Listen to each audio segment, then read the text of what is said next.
Hi hello ವೀಕ್ಷಕರೇ, ನಮಸ್ಕಾರ friends. ಈ ಒಂದು ನನ್ನ ಯೂಟ್ಯೂಬ್ ಚಾನಲ್ಗೆ ನಿಮಗೆ ಆತ್ಮೀಯವಾದಂತೆ ಸ್ವಾಗತಗಳು ವೀಕ್ಷಕರೇ. ಬಿಳಿ ಕೂದಲು ಸಮಸ್ಯೆಗಂತೂ ಇವಾಗ ದಿನಕ್ಕೂ ದಿನ ಜಾಸ್ತಿನೇ ಆಗ್ತಾ ಇದೆ. ಎಷ್ಟೇ ನಾವು ಪ್ರಯತ್ನ ಪಟ್ಟರು ಇದನ್ನು ಕಡಿಮೆ ಮಾಡ್ಕೊಳ್ಳೋದಕ್ಕೆ ಆಗ್ತಾ ಇಲ್ಲ. ಯಾಕಂದರೆ ನಾವು ಅತಿ ಜಾಸ್ತಿ ಪ್ರಮಾಣದಲ್ಲಿ ಕೆಮಿಕಲ್ ಡೈಸ್ ಅಥವಾ ಕೆಮಿಕಲ್ ಶಾಂಪೂಸ್ನ ಯೂಸ್ ಮಾಡ್ತಾ ಇದ್ದೀವಿ. ಇದರಿಂದ ನಮಗೆ ಏನು ಬೆನಿಫಿಟ್ ಇಲ್ಲ ಹೊರತು ಇದರಿಂದ ಮತ್ತಷ್ಟು ಜಾಸ್ತಿ ಪ್ರಮಾಣದಲ್ಲಿ ನಮ್ಮ ಕೂದಲು ಡ್ಯಾಮೇಜ್ ಆಗುತ್ತವೆ. ಮದ್ದು ತೊಗೊಂಡು ಬಂದಿದ್ದೀನಿ, ಯಾವ ರೀತಿಯಾಗಿ ಸುಲಭವಾಗಿ ಮನೆಯಲ್ಲೇ ಮಾಡ್ಕೊಳ್ಳೋದಂತ ಬನ್ನಿ ಇವತ್ತು ನಿಮ್ಮನ್ನು ತೋರಿಸ್ಕೊಡ್ತೀನಿ. ಇದನ್ನು ನೀವು ರೆಗ್ಯುಲರ್ ಆಗಿ ಬಳಸ್ತಾ ಬಂದರೆ ನಿಮಗೆ ಇರುವಂಥ ಬಿಳಿ ಕೂದಲು ಸಮಸ್ಯೆಯಿಂದ ಖಂಡಿತವಾಗ್ಲೂ ನೀವು ಪರಿಹಾರ ಪಡ್ಕೊಳ್ತೀರಾ. ಇಲ್ಲಿ ನೋಡಿ, ಒಂದು ಕಬ್ಬಿಣದ ಬಾಳಿಗೆನ ಬಿಸಿ ಆಗೋಕ್ಕೆ ಇಟ್ಟಿದ್ದೆ. ಅದರ ಒಳಗಡೆ ಇವಾಗ ನಾನು ನಿಲ್ಲೆಕಾಯಿ ಪುಡಿನ ಹಾಕ್ತಾಯಿದ್ದೀನಿ. ಡ್ರೈ ಆಮ್ಲಾ ಪೌಡರ್ ಅದನ್ನು ಹಾಕ್ತಾಯಿದ್ದೀನಿ.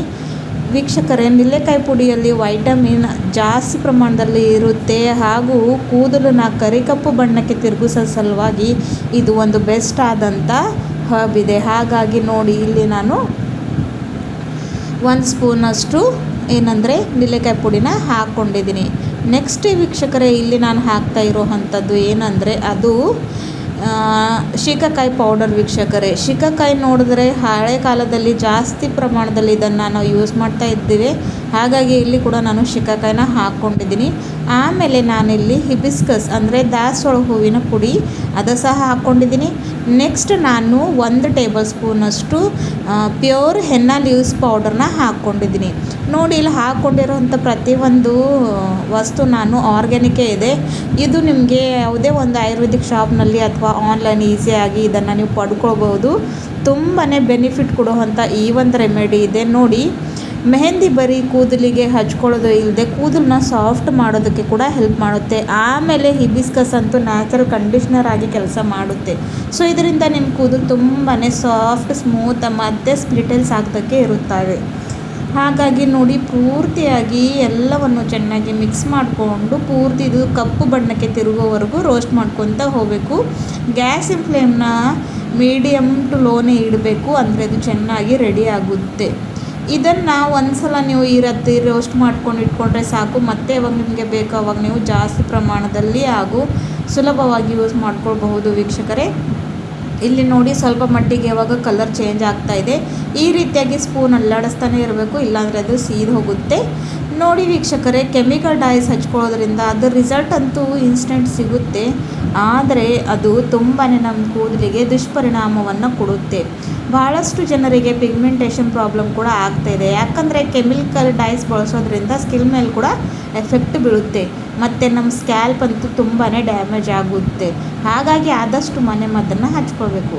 ಇವಾಗ ನೋಡಿ, ಪೂರ್ತಿಯಾಗಿದ್ದು ರೋಸ್ಟ್ ಆಗಿದೆ ಹಾಗೂ ಕಲರ್ ಕೂಡ ಚೇಂಜ್ ಆಗಿಬಿಟ್ಟಿದೆ.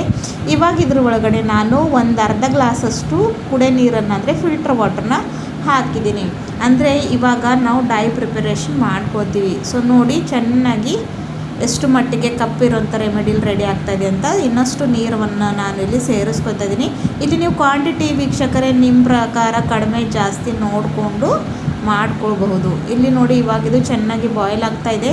ಇದ್ರ ಒಳಗಡೆ ಇನ್ನೊಂದು ಇಂಗ್ರೀಡಿಯೆಂಟ್ ಹಾಕ್ತಾಯಿದ್ದೀನಿ ವೀಕ್ಷಕರೇ. ಅದು ಬಂದು ನಾನಿಲ್ಲಿ ಹಾಕ್ತಾ ಇರುವಂಥದ್ದು ಕಲೋಂಜಿ ಪುಡಿ.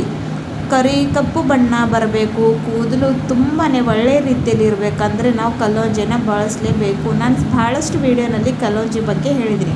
ಸೊ ಕಲೋಂಜಿ ಪುಡಿ ಮೊದಲೇ ಮಾಡಿಟ್ಕೊಂಡಿರೋವಂಥದ್ದು. ಸೊ ಅದನ್ನು ಹಾಕ್ಕೊಂಡಿದ ಮೇಲೆ ನೀವು ಇಲ್ಲಿ ನೋಡ್ಬೋದು ಇನ್ಸ್ಟಂಟಾಗಿ ಎಷ್ಟು ಮಟ್ಟಿಗೆ ಕಪ್ಪಿರೋಂಥ ರೆಮಿಡಿಯಲ್ಲಿ ರೆಡಿಯಾಗಿದೆ ಅಂತ. ಸೊ ಅದನ್ನು ಸಹ ಹಾಕ್ಕೊಂಡು ಚೆನ್ನಾಗಿ ಮಿಕ್ಸ್ ಮಾಡಿಕೊಂಡು ಯಾವ ಒಂದು ಕನ್ಸಿಸ್ಟೆನ್ಸಿಯಲ್ಲಿ ನಾವು ಮೆಹಂದಿ ಡೈ ಹಚ್ಕೊಳ್ತೀವಲ್ವ ಆ ಒಂದು ಕನ್ಸಿಸ್ಟೆನ್ಸಿಯಲ್ಲಿ ಇದನ್ನು ಬಾಯ್ಲ್ ಮಾಡ್ಕೊಳ್ಬೇಕಾಗುತ್ತೆ. ಈ ಒಂದು ರೆಮಿಡಿ ಯೂಸ್ ಮಾಡ್ಕೊಳ್ಬೇಕಾದ್ರೆ ನಿಮ್ಮ ತಲೆಯಲ್ಲಿ ಎಣ್ಣೆ ಇರಬಾರ್ದು, ಅಂದರೆ ಆಯಿಲ್ ಫ್ರೀ ಹೇರ್ ಮೇಲೆ ಇದನ್ನು ನಿಮಗೆ ಹಚ್ಕೊಳ್ಬೇಕು ಆಗುತ್ತೆ. ಆಯಿಲಿ ಹೇರ್ಸ್ ಮೇಲೆ ಇದು ಕೂತ್ಕೊಳ್ಳೋ ಹಾಗಿಲ್ಲ, ಅದಕ್ಕೆ ಹೇಳ್ತಾ ಇದ್ದೀನಿ. ಮೊದಲೇ ತಲೆ ಸ್ನಾನವನ್ನು ಮಾಡಿಕೊಂಡು ಚೆನ್ನಾಗಿ ಆಯಿಲ್ ಫ್ರೀ ಹೇರ್ಸ್ ಮೇಲೆ ಇದನ್ನು ಹಚ್ಕೊಂಡು 2 ರಿಂದ 3 ಗಂಟೆಗಳ ಕಾಲ ಇಡಬೇಕು ವೀಕ್ಷಕರೇ. ಮಿನಿಮಮ್ 2 ಅವರ್ಸ್ ಅಂತೂ ಇಡಲೇಬೇಕು. ಸೊ ನೀವು 3 ಅವರ್ಸ್ ಇಟ್ಟರೆ ತುಂಬಾ ಮತ್ತಷ್ಟು ಎಫೆಕ್ಟಿವ್ ಆಗಿ ಅಂತ ರಿಸಲ್ಟ್ ಇದು ನಿಮಗೆ ಕೊಡುತ್ತೆ.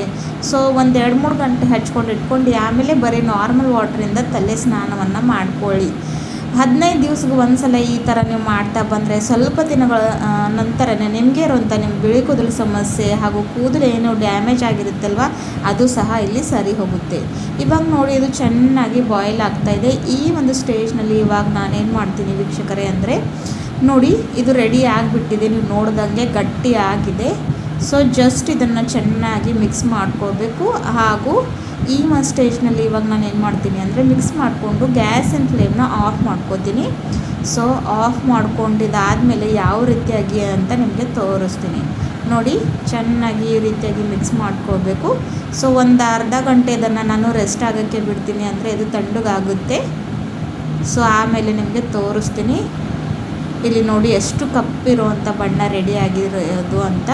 ಜಸ್ಟ್ ಹಾಫ್ ಆನ್ ಅವರ್ ನಾನು ಇದನ್ನು ಬಿಟ್ಟಿದ್ದೆ. ಸೊ ಇದನ್ನು ಹಚ್ಕೊಂಡು ಒಂದು 2 ರಿಂದ 3 ಗಂಟೆಗಳ ಕಾಲ ಇಟ್ಕೊಂಡು ನಾರ್ಮಲ್ ವಾಟ್ರಿಂದ ತಲೆ ಸ್ನಾನವನ್ನು ಮಾಡ್ಕೊಳ್ಳಿ. ಬೆಸ್ಟ್ ಆದಂಥ ರಿಸಲ್ಟ್ನ ಪಡ್ಕೋತೀರ. ನಿಮ್ಮ ಫ್ರೆಂಡ್ಸ್ ಫ್ಯಾಮಿಲಿಯಲ್ಲಿ ಯಾರಿಗೂ ಬಿಳಿ ಕೂದಲು ಸಮಸ್ಯೆ ಇದೆ ಅವ್ರಿಗೂ ಕೂಡ ಶೇರ್ ಮಾಡಿ. ಮತ್ತು ವಿಡಿಯೋ ಇಷ್ಟ ಆದರೆ ನನ್ನ ಚಾನಲನ್ನು ಲೈಕ್ ಮಾಡಿ, ಸಬ್ಸ್ಕ್ರೈಬ್ ಮಾಡಿ. ಇದೇ ರೀತಿಯಾದಂಥ ಹೋಮ್ ರೆಮಿಡೀಸ್ ನೋಡೋಕ್ಕೆ ನಾನು ಈ ಒಂದು ಚಾನಲ್ನ ಫಾಲೋ ಮಾಡಿಬಿಡಿ ವೀಕ್ಷಕರೇ. ಮತ್ತೆ ಸಿಗೋಣ ಮುಂದಿನ ವಿಡಿಯೋದಲ್ಲಿ ಮತ್ತೊಂದು ನ್ಯಾಚುರಲ್ ಆದಂಥ ರೆಮಿಡಿ ಜೊತೆ. ಪೂರ್ತಿ ವಿಡಿಯೋ ನೋಡಿದ್ದಕ್ಕೆ ಧನ್ಯವಾದಗಳು. Bye bye. Thank you.